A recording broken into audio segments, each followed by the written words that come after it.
Okay. Before we have our quiet time, let's all get on the same page. If you're in the Sparkly book, it's page 290. It's the new section, The Two Emotions.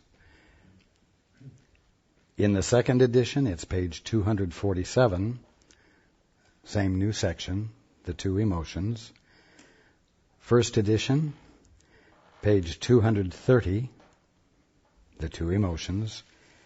And JCIM, page 122, The Two Emotions. Okay. Let's take a few moments to be quiet together.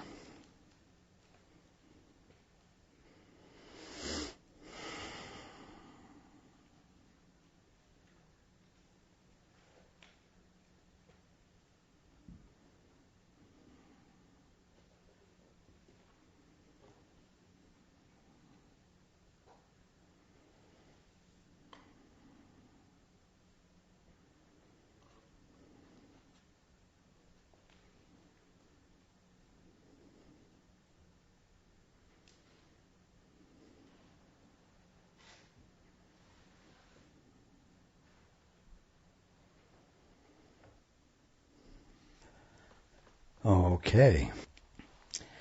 Good evening. And welcome to everyone who's joining us on the internet. Welcome to another Saturday night fireside chat in Orphan Land. And as usual, I am going to say things that will not make you comfortable, that will dispel mindsets, concepts that are bondages to you when you are in an absolute state of freedom.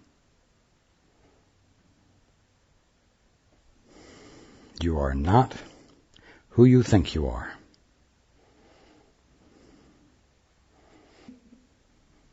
None of you are who you think you are. Now, there's some unfinished business from last week. All of you were able to grasp the meaning of the text because you had such a wonderful visual aid in Paul.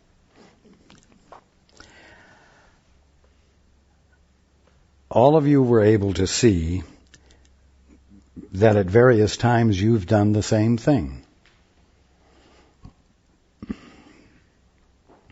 You have established a goal.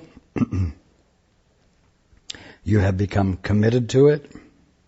You have focused your attention down upon it, and you have become obsessed with it,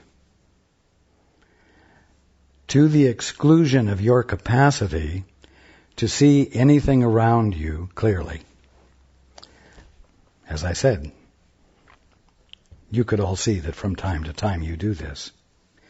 But there is a larger lesson here, a larger learning.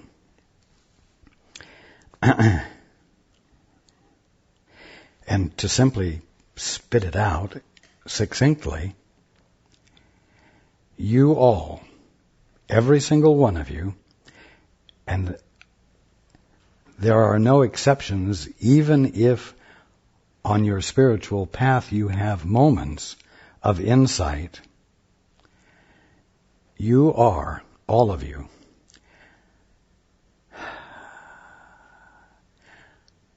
in an obsessive state, 24 hours a day, 7 days a week, 52 weeks a year ad infinitum. It isn't just from time to time you have become obsessed and tiny. The very fact that you think you're listening to me from an orphanage, from an orphan mindset, or as a physical human being who's learning more about what he truly is,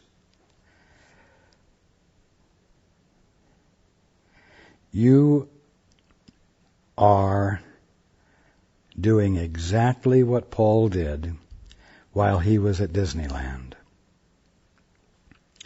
Now, the fact that it was Disneyland helped the illustration be obvious to you, because you know that what goes on in Disneyland, the Magic Kingdom, is very different from what you're confronted by every day of your life. It is a place of joy. It is a place of creativity. It is a place of, well, I will say mind-bending originality.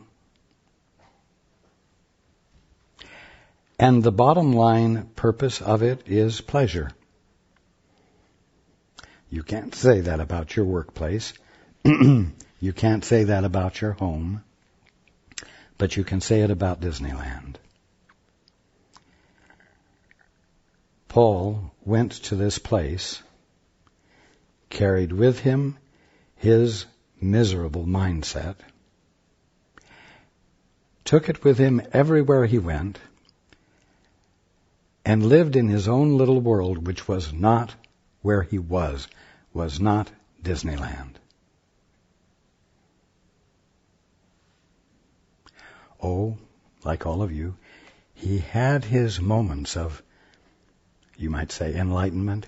He had his moments of release from his mindset when something he was experiencing caught him off guard, and a little bit of awe and joy spontaneously emerged, and he was caught in the now.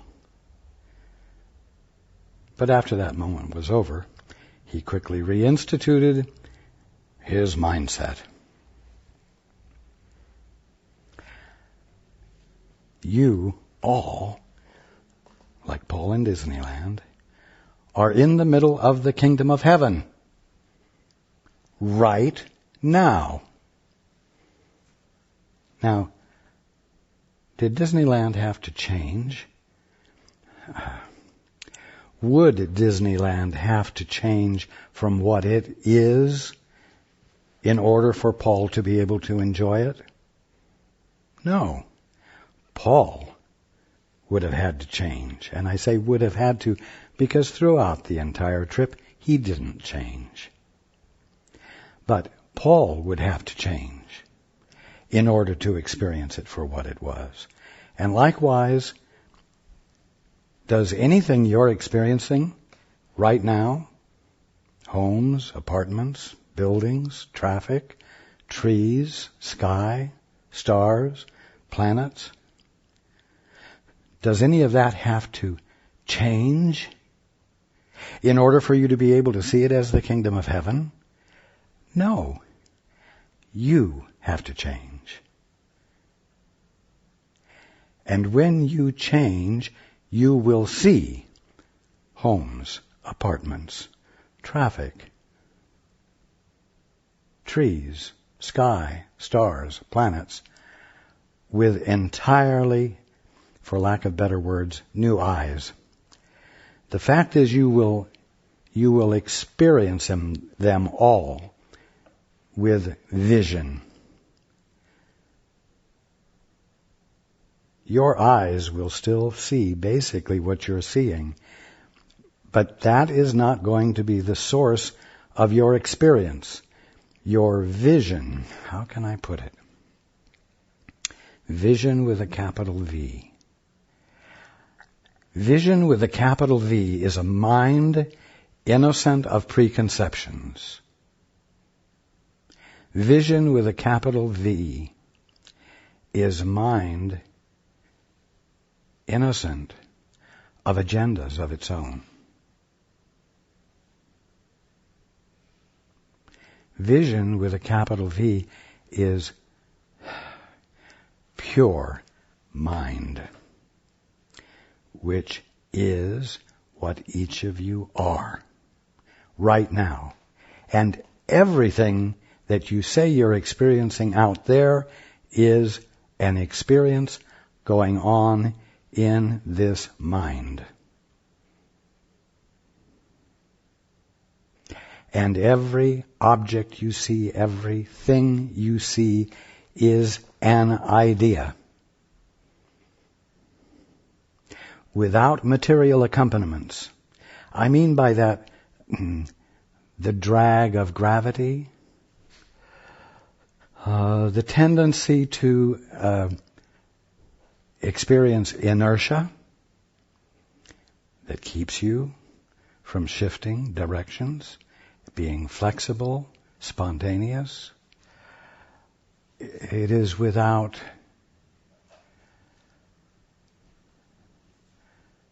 the tendency to run down, deteriorate,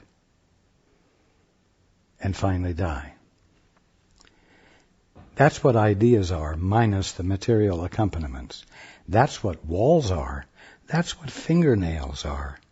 That's what skin is. That's what flowers are. So please understand that to become enlightened, to wake up, to come back into your right mind, is not going to constitute a loss of everything you're experiencing.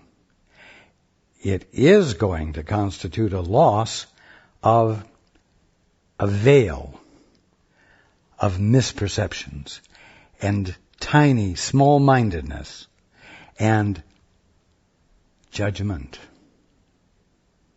and commitment to ideas that aren't true and commitment to your impressions of each other instead of your direct experience of each other. In other words, an absence of your commitment to the impression you have of another, so that you might not have this veil between you and your brother and can experience him as he is. Disneyland did not have to change the layout of the paths that people walked on in order for Paul to become free of the idea that these paths were there for the purpose of making people move where it was desired to have them be, as though they were just sheep being led, manipulated. And in the process, Disneyland is making a great deal of money from these followers, these sheep that could be led.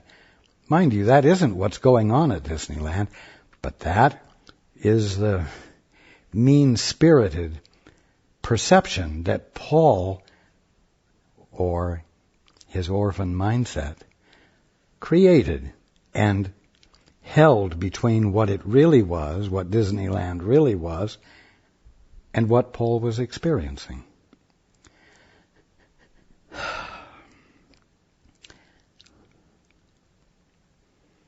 You know what? Everyone that comes into your day, everyone you encounter, as well as everything, comes into your experience or is in your experience for one purpose: to have its divinity recognized. Mind you, their behavior might not seem divine, and things that you see may seem to be dying. A favorite rose bush or a treasured tree in your yard might appear to be dying. It doesn't mean that the way you are seeing things from your current limited perspective are asking to have their divinity recognized. It means that in spite of the way you're seeing them, they are already divine, and the call is for you to be willing to abandon what you are convinced about or convinced of about those things. Ultimate reality is facing you at this moment. Everything is a constant opportunity to be willing to see more than what you're convinced is there. More than what you are convinced is there. Why? Because what is there is real with a capital R. Is God presencing himself right there. And the opportunity is stimulating. If there's one thing I mean to convey to you last week and this week, it is that reality is not something you will experience in a doldrum of peace. A state of even inactivity. Reality is awesome. What you are in the middle of is awesome, whether it's walls that you think are static and not alive, or whether it's an orchid that you think is alive. The substance of both is love, living, love, loving. And in its act of loving is conveying all that it is divinely for you to experience. But no, you're so damn sure that it's just plaster and nails or a living organism that you don't let go. You don't let yourself stand ready to experience what you're not expecting because you're so sure of what's there. And your assurance of what everything is what constitutes your being in a constant state of denial of reality. Not because you want to be denying it, but because you don't know and you haven't thought that there was an alternative. You think you've always been an orphan and that life is a state of living in an orphanage where you have all of these mutual agreements with each other, you know, the dangerous ones that all of them are, because they're not any more dependable than you are, and you'd better protect yourself and you'd better negotiate with them carefully so as to ensure the greatest amount of peace. You see, none of this is what is going on. But 24/7, this is the way you are living. Now, some of you orphans may have already trudged off back to your room because what I'm saying is so depressing. 24/7, uninterruptedly. I'm not doing well. There's something more I could be doing. I can't take this. Well, that's the impression of being an orphan. That's doing the impression of a poor, mistreated, misunderstood orphan. Poor thing. Bye-bye. When you feel like coming out of your room, I'll still be here, loving you and pointing out to you that you are not who you think you are, and you are not what you think you are, and the orphanage you're in is not an orphanage, and those who occupy it are not orphans, because it's all the kingdom of heaven, just as Disneyland was always Disneyland, even though for 5 days Paul went off to his room and hung out in the past in his head and forecast a miserable future in his head and occupied himself with the tension and misery of such a mindset. But you see, you have what it takes to grasp that Paul was out of his mind, that what Paul was experiencing wasn't valid. It was temporary insanity, we'll say. Likewise, it is very valuable for you, if you are not experiencing in your day that which is awesome, to assume that you might likewise be experiencing a form of insanity, which you are preoccupied with and committed to, because it's hard to believe that there's really anything else, any other way of seeing and experiencing everything. Now, you could toy with the idea of exercising a little bit of positive thinking, even though I have poo-pooed the power of positive thinking. You could dare to say, wow, if there really is so much more for me to be experiencing, I'm going to become a little bit conscientious about getting into that little gap between the past and the future, between memory and imagination. You see, it's easy for you to see that imagination is not memory, and memory is not imagination, and so they never could possibly connect. Now, if everything and everyone in your experience every day is there for the purpose of having its divinity recognized, then you could reasonably say that you're here to be a healer.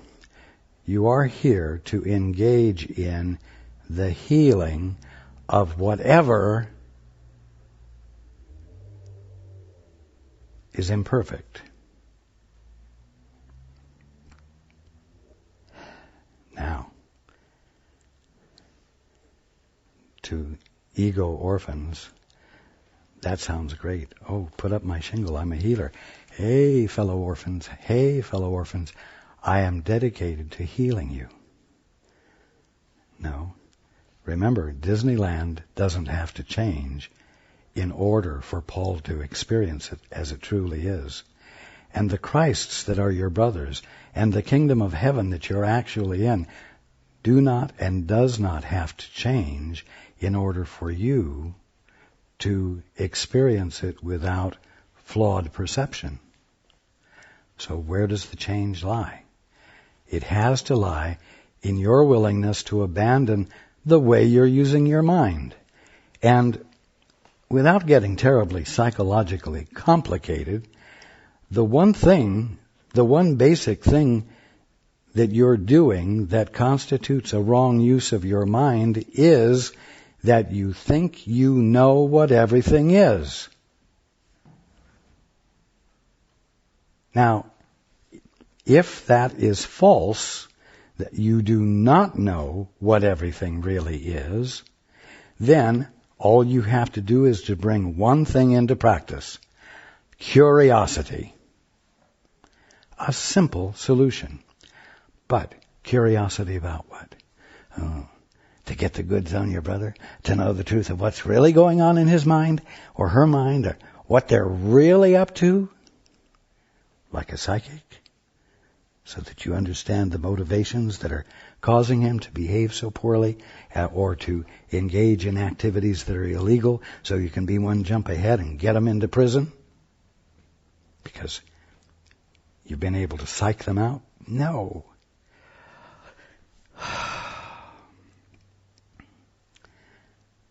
Remember, everyone and everything that comes into your experience for the purpose of having its divinity recognized. Why?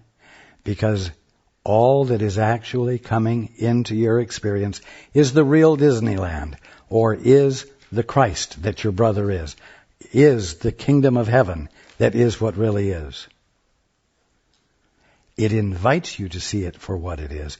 And in your willingness to see it for what it is, you dispel by your will to see the truth, your willingness to see beyond your present sense of sight.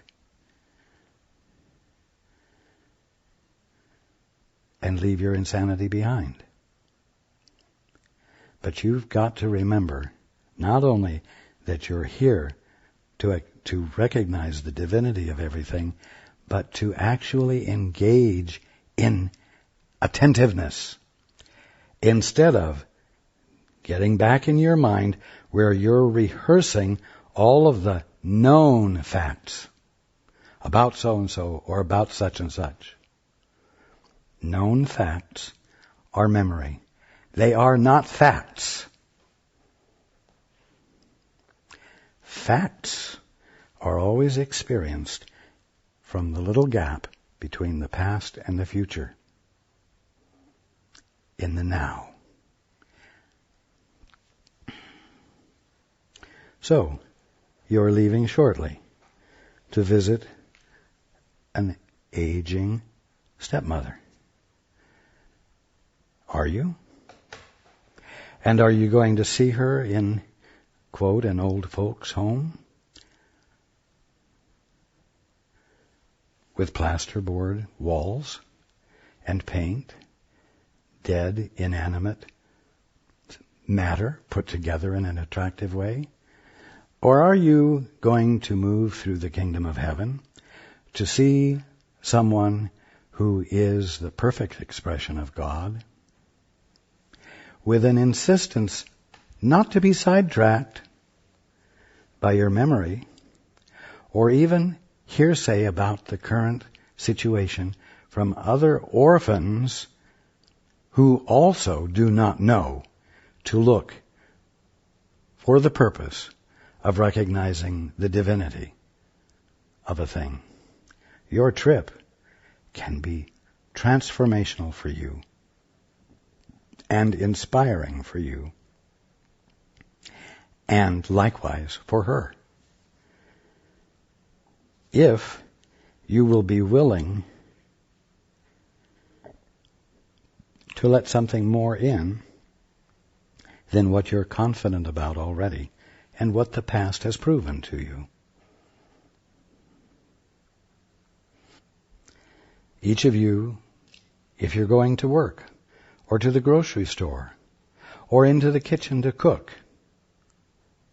can ask yourself if all of the feelings and ideas you have associated with that activity is what's really going on, or is there something awesomely more significant there?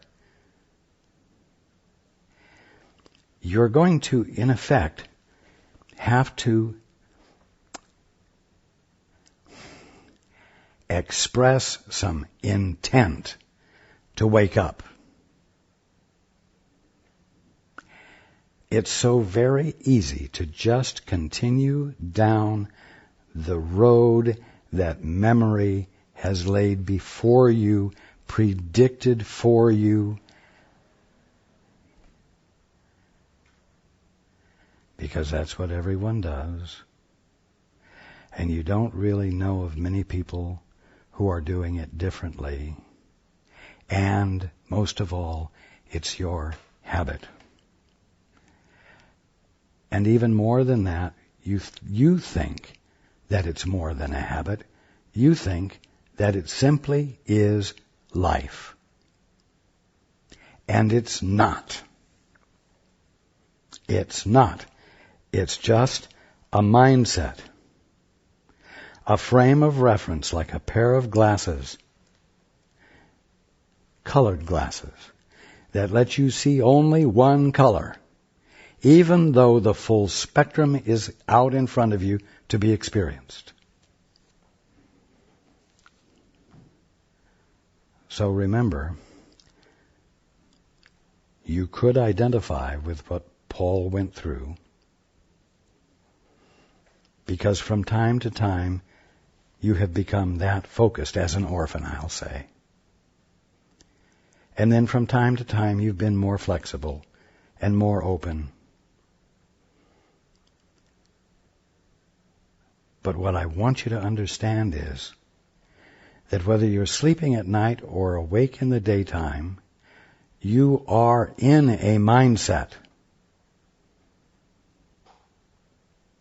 You are in an eddy at the edge of the river, circling around, constantly rehearsing what has been before, where you've been before.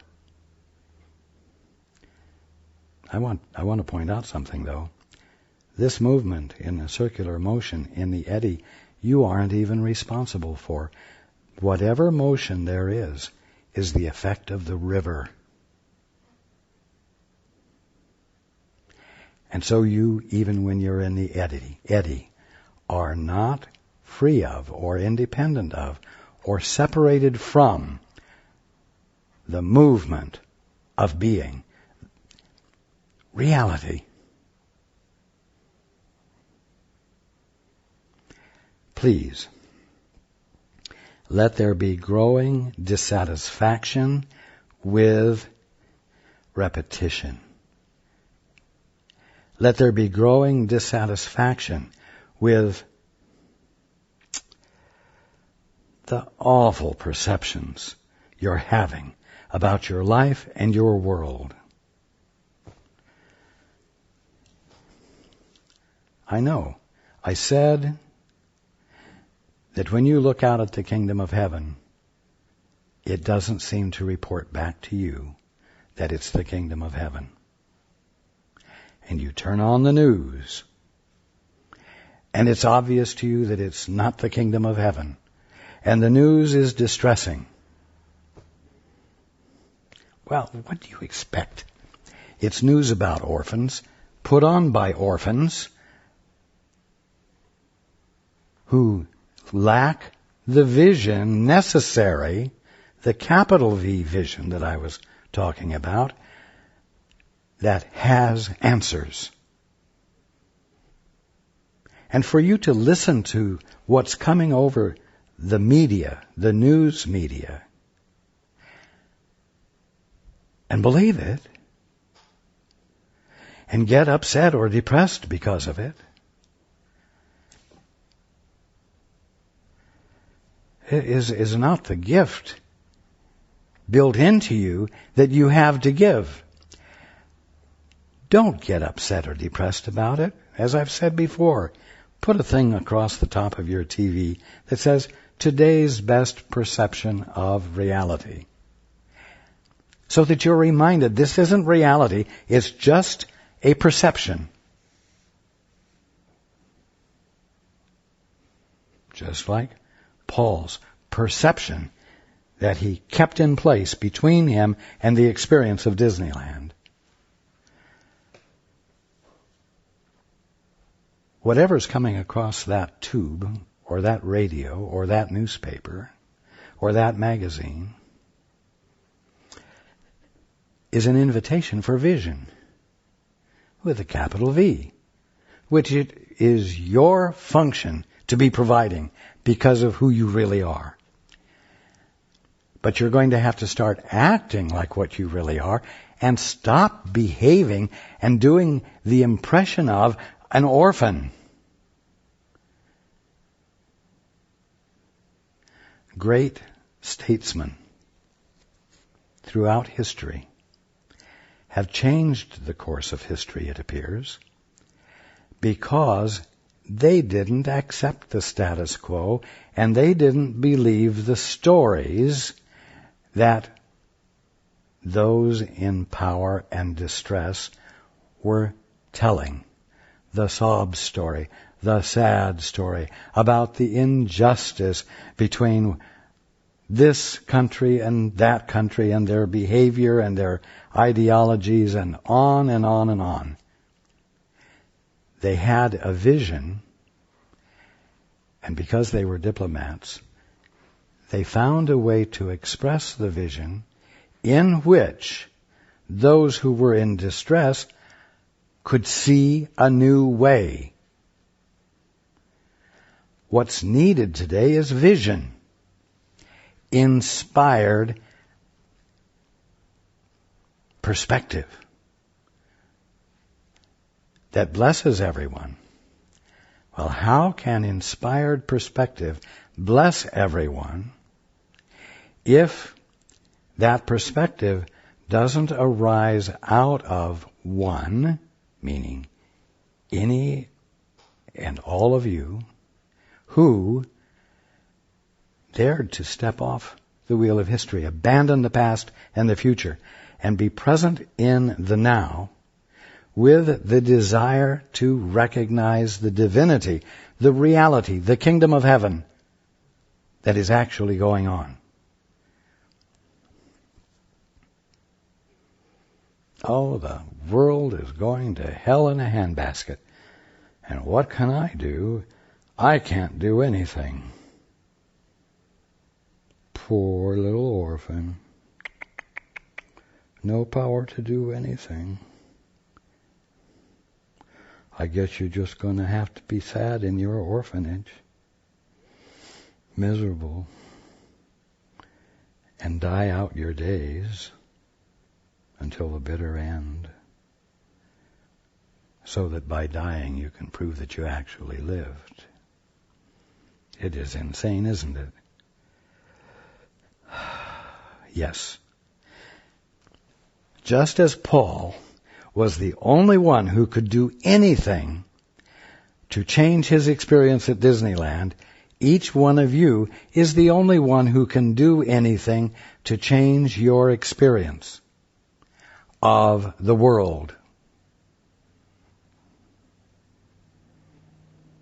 And you have the capacity built in. It's already established as your function. But as I've said, it's going to mean that you're going to have to use a little bit of self-discipline.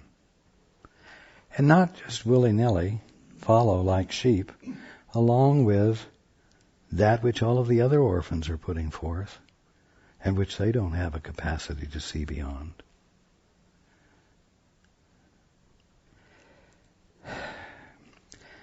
Everything we're talking about is full of promise. Not false promises, but real promise. Because everything is uncovering to you capacities. They're not even latent capacities. They're full-blown capacities which at the moment you're consciously and conscientiously choosing not to employ. Why? Because you are consciously and conscientiously employing the orphan mindset. Because at the bottom line, in one way or another, you really do think that you came from, let us say, a physical explosion marking the beginning of physical development, when a sperm entered an egg and conception occurred. A physical thing occurred. And therefore you can't possibly have any other source. And therefore you must, of necessity, be a lonely, isolated, physical entity sprung up in a physical world that has nothing to do with you and which you must cope with. That's the story.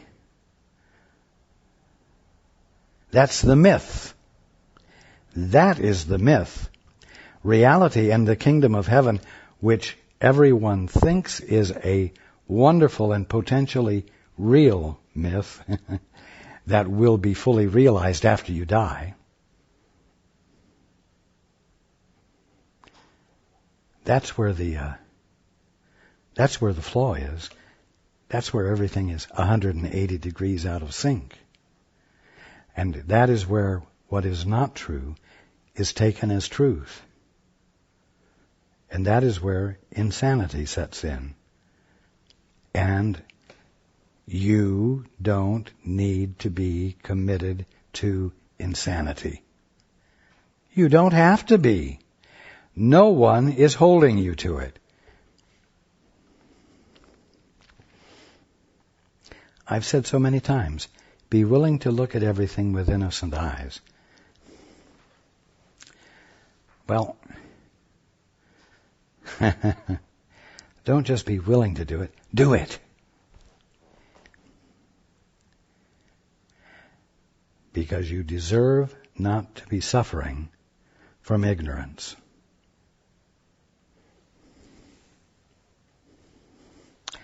Let's go into the book. The new section is entitled The Two Emotions. We have said that you have but two emotions, love and fear. Love is what spontaneously flows from you when you're in the gap. When you're in time, fear is what you experience and what you broadcast, what flows from you. Paul's miserable experience was a result of fear.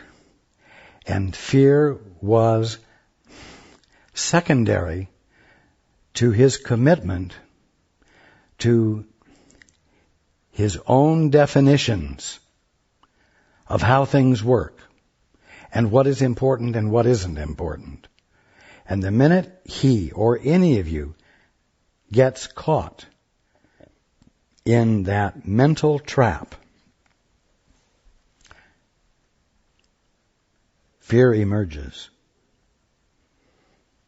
and it governs behavior. We have said that you have but two emotions, love and fear. One is changeless, but continually exchanged, being offered by the eternal to the eternal. If everyone and everything comes into your experience for the purpose of having its divinity recognized, then your function is to recognize it. And so you extend that recognition.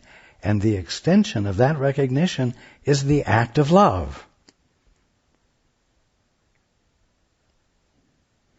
The love is changeless, but it gets exchanged between that which is eternal and that which is eternal.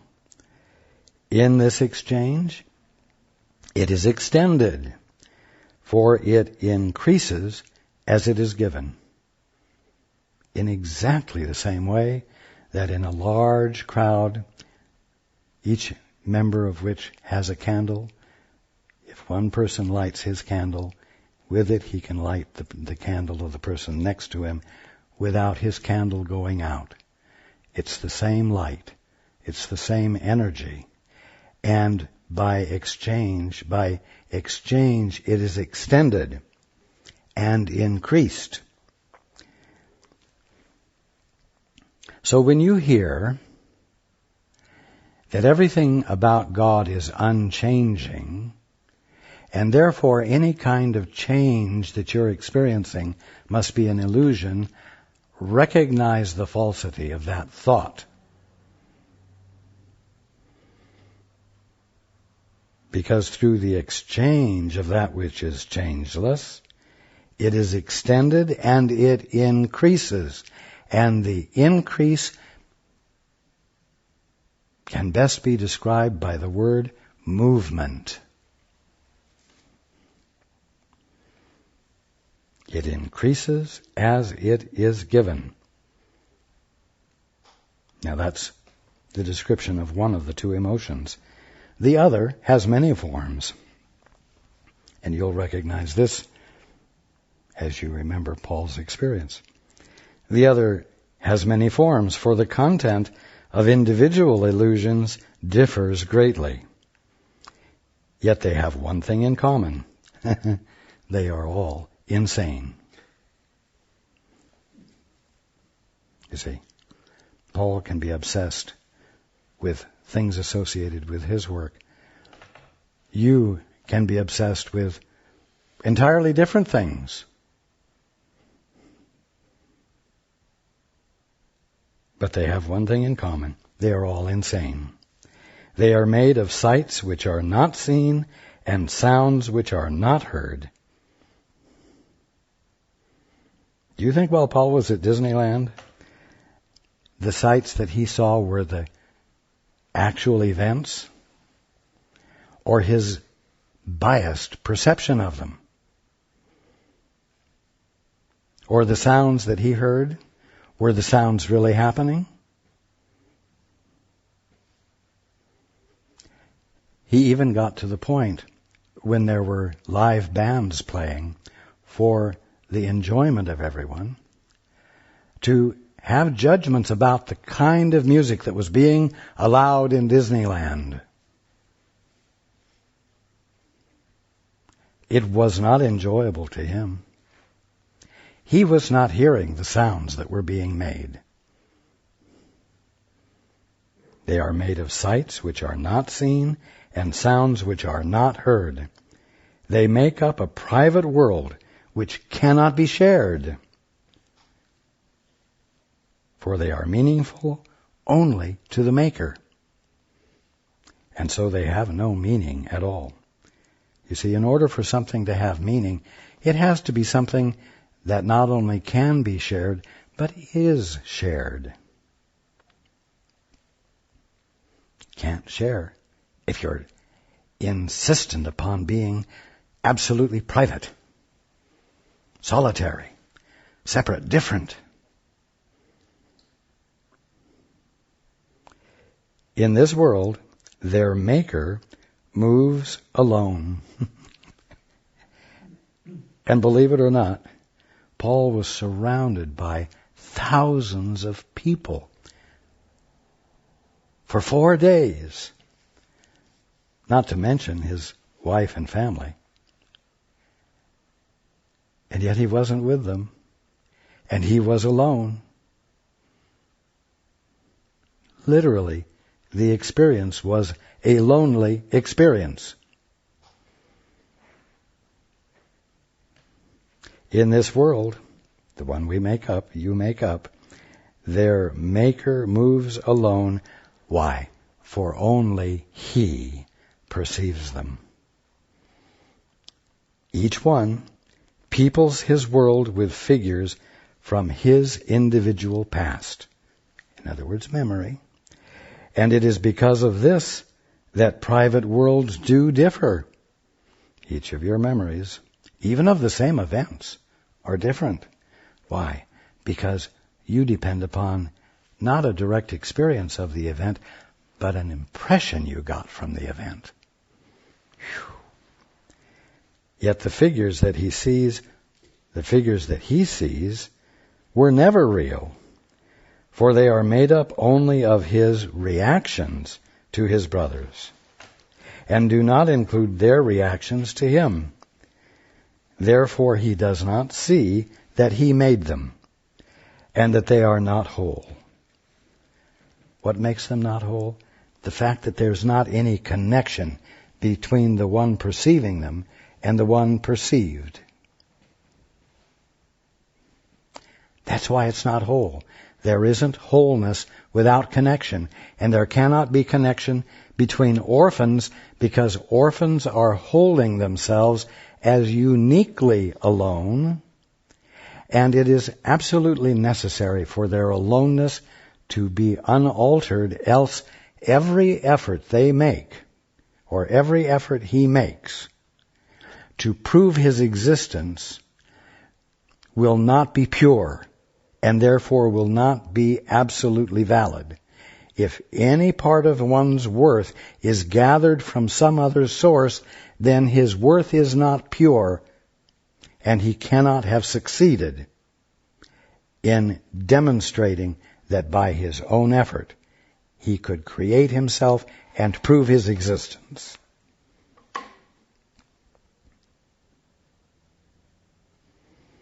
Therefore he does not see that he made them and that they are not whole. For these figures have no witnesses, being perceived in one separate mind only. It is through these strange and shadowy figures that the insane relate to their insane world. For they see only those who remind them of these images, and it is to them, the images, that they relate. Thus do they communicate, with those who are not there, and it is they who answer them.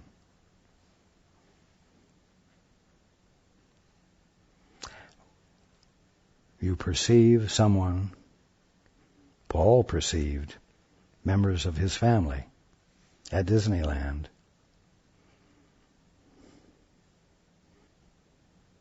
As those who ought to be able to communicate with him on the level and in the nature of his distorted mindset, because it seemed so obviously reasonable to him. And so when he talked to them about the meaninglessness of being where they were, and they couldn't agree, and even extended vision of what was really present to be experienced, he did not hear that. He heard himself speaking back, saying, "You are misunderstood, Paul. You are not appreciated, Paul. They do not understand the gravity of the disobedience you are engaging in by not honoring the work that you're doing and following along with them because they were tired and needed a break." You see? So no matter what was said, he heard what he wanted to hear. Thus do they communicate with those who are not there, and it is they who answer them. And no one hears their answer save him who called upon them, and he alone believes they answered him. Projection makes perception, and you cannot see beyond it. As long as you're operating on the basis of your definitions of everything, your best definitions of everything, and you are not allowing for there to be more, and you're not curious for there to be a larger picture to experience and to be open to it, you will see what you're projecting, and you will not be able to see beyond it. You simply won't. Again and again have men attacked each other because they saw in them a shadow figure in their own private world, and thus it is that you must attack yourself first. For what you attack is not in others. Paul's apparent judgment upon Disneyland itself, and all of the beauty there, and all of the creativity there, and upon those who were with him were really an attack on his undeviating choice as to how to see them, how he chose to see them. And so he was attacking himself, not them. He wasn't even in touch with them. He had no capacity in that moment of his insanity to even be able to appreciate the joy that they were experiencing and the sense of family and brotherhood and togetherness that they were experiencing. He wasn't in their world at all. And his insistence upon sticking to his guns and judging them constituted a judgment upon himself, which is what made his misery. It is what makes your misery. And thus it is that you must attack yourself first, for what you attack is not in others. Its only reality is in your own mind, and by attacking others, you are literally attacking what is not there. Now, what this world needs now is you. Willing to have and desiring to have vision with a capital V, which can be experienced only in the now, in the gap between past, memory, and of course it's your memory, and future, imagination. And of course it's your imagination. So it's entirely a head trip, it's entirely private, and it's entirely yours. And you've got to break the isolation in order to become free of your insanity, in order to become free of your miserable and demoralizing imaginations. I'm sorry, orphans, but I must say this. The delusional can be very destructive. For they do not recognize that they have condemned themselves. You hold yourselves in a miserable state, a state of birth, growth, aging, death, struggle, and on and on. You hold yourself in that apparent process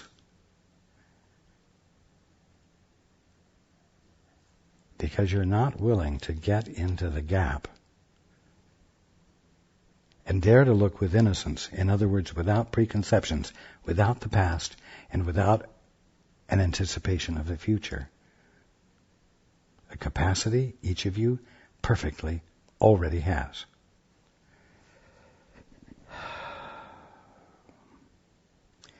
The delusional can be very destructive. And indeed, Paul's behavior was not pleasant for those around him. For they do not recognize that they have condemned themselves. They do not wish to die, yet they will not let condemnation go. And so they separate into their private worlds where everything is disordered and where what is within appears to be without. Yet, what is within, they do not see. In other words, what's really within, they do not see. For the reality of their brothers they cannot see. And why can they not see the reality of their brothers? Because they've not known or have forgotten that it's their function to recognize the divinity of everything that comes into their experience. And so rather than engaging in acknowledging, recognizing a brother's divinity, They are engaging in condemnation of them. Why? Because they remind them of something from their past that they're stuck on. And so they respond from their memory, totally avoiding the opportunity for connection in the now. You have but two emotions, yet in your private world you react to each of them as though it were the other. For love cannot abide in a world apart, where, when it comes, it is not recognized.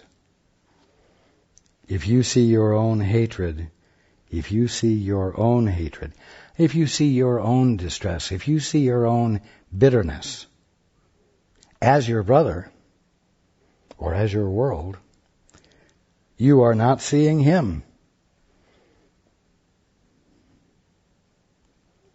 Everyone draws nigh unto what he loves and recoils from what he fears. And you react with fear to love and draw away from it.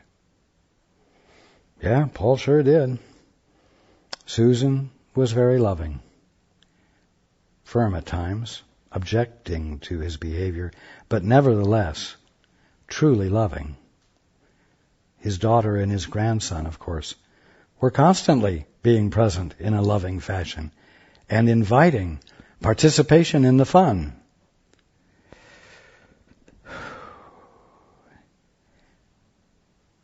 And yet he reacted with fear to it,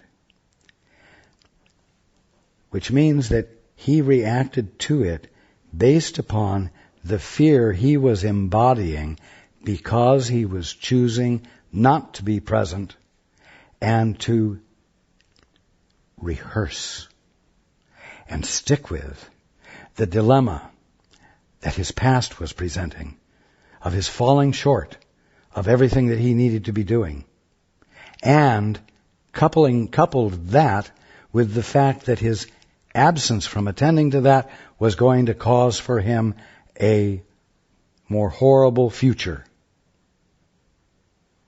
He responded to the love with fear. And you react with fear to love and draw away from it. Oh yes, and you don't know how many times he went out on that balcony and withdrew from the group to have his private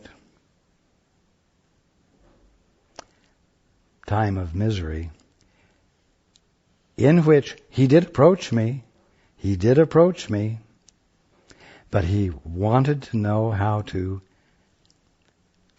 correct the problem of his having to be somewhere that didn't fit his preconception of what was principled, orderly, productive, and truly meaningful with a capital M.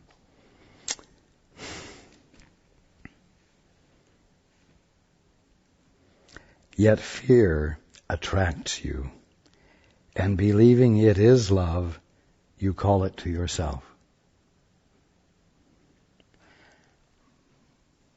Not really so hard to understand. Paul embodied it perfectly. Paul felt,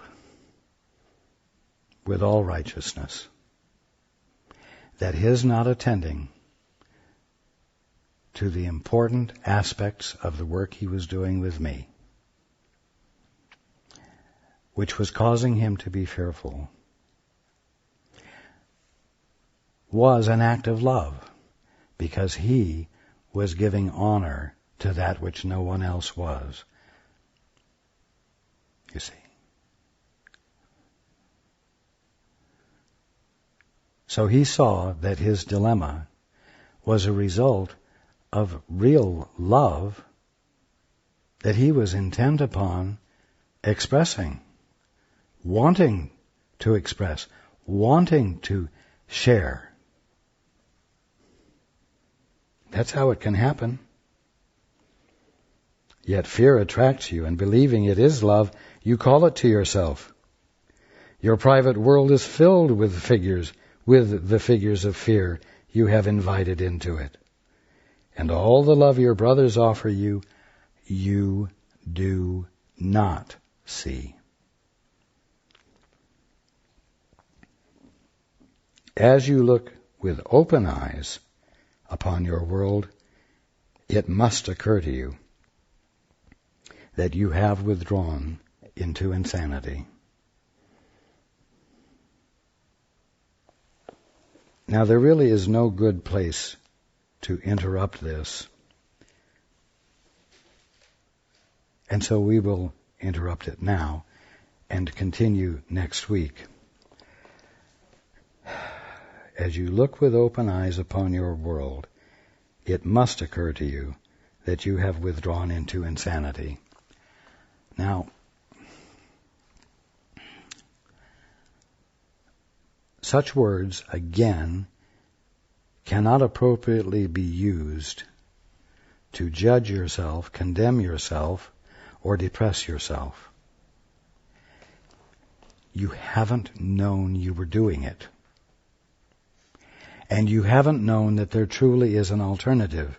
And even though we've been talking for many, many months about alternatives, it isn't until now that it could be brought into clearer focus for you, so that you could see just exactly how you do it.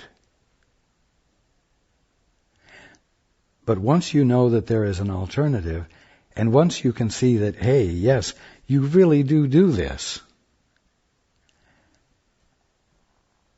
until that happens, you're not in a position to change your mind. And so this information is here to confront you with the fact that you can change your mind and have a new experience. Not because your mind is powerful enough to make new experiences for you, but because your mind, not used incorrectly, is a mind that's in the gap. And the gap is part of infinity. It's part of eternity. The wholeness of you. And so you have a point of escape. It's wonderful. It's simple. There is a point of escape from dreams, from illusions, and it's in the now. And the act that you are called upon in order to make that escape in the now is to remember that everyone and everything comes into your experience for the purpose of what? You're making a gift. Breaking the isolation. Making the gift of acknowledging the divinity of that thing. You do everything else. You always have been doing everything else instead of that, because the simplicity of it hasn't been made apparent to you. So I'm not saying to everybody, the orphanage you're in is an evil place, and you orphans are evil things. What I'm saying is that the building that you're calling an orphanage and the individuals you are that you're calling orphans are Christ's and the kingdom of heaven, part of the kingdom of heaven. It's all the glory of God, the awesomeness of creation that you've been missing the experience of because you've been so sure of what everything is. Now, your assurance is being weakened. And as it is weakened, light bulbs are going to start going on. Insights are going to start occurring. And instead of attempting to change Disneyland,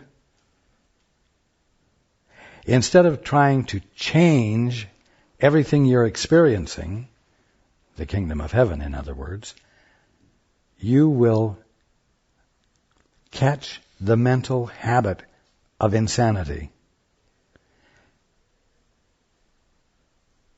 and let it be dispelled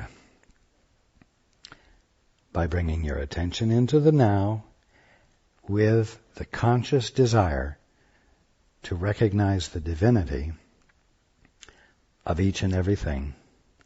Make the gift of the willingness to join in acknowledgement of what is true for your brother and for everything in your world. You have a really wonderful trip, one that you weren't anticipating going on. And all of you have a truly wonderful week by letting something more than what you've been anticipating in. And I look forward to being with you all next week.